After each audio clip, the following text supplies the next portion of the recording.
Optimis diterbitkannya izin penggunaan darurat bagi vaksin Sinovac dan vaksin Sinovac buatan Bio Farma. Untuk disuntikan pada anak usia 6 hingga 11 tahun akan mendorong pencapaian target vaksinasi dosis kedua sebesar 60% di akhir tahun 2021. Ya, Kementerian Kesehatan mencatat saat ini vaksinasi dosis kedua telah mencapai 35%.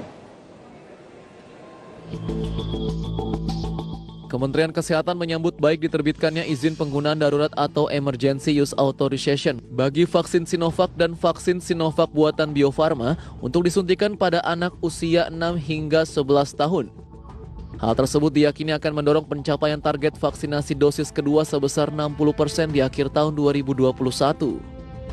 Menurut Menteri Kesehatan Budi Gunadi Sadikin, saat ini vaksinasi telah mencapai 57% untuk dosis pertama dan 35% untuk dosis kedua. Sesuai dengan anjuran WHO yang meminta vaksinasi di setiap negara bisa mencapai 40% hingga akhir tahun 2021, Budi memastikan pemerintah Indonesia terus mendorong capaian vaksinasi melebihi target.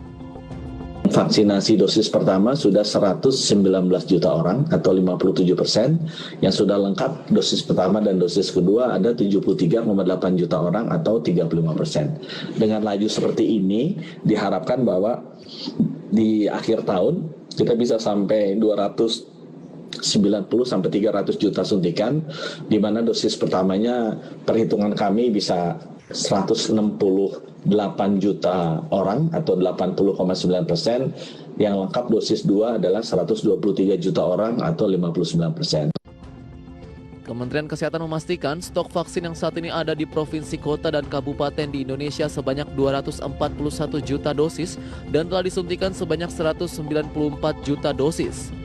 Stok tersebut dipastikan aman hingga 1 bulan ke depan. Dari Jakarta, Rizka Ayu, IDX Channel. Ya, soal diterbitkannya izin penggunaan vaksin Sinovac bagi anak usia 6 sampai dengan 11 tahun, ini aturannya sebenarnya tidak jauh berbeda dengan yang disuntikan kepada orang dewasa nih, Fajar.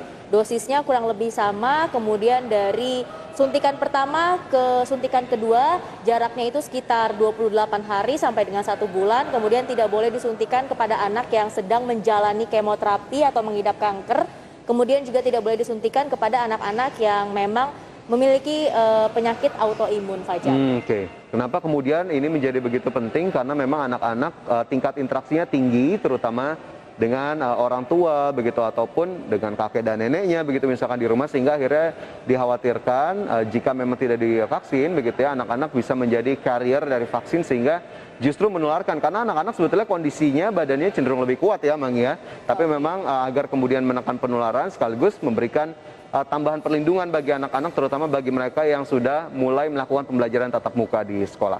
Oke, semoga kedepannya ini berjalan lancar ya.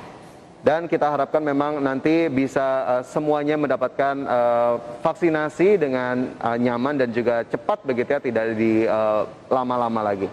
Oke.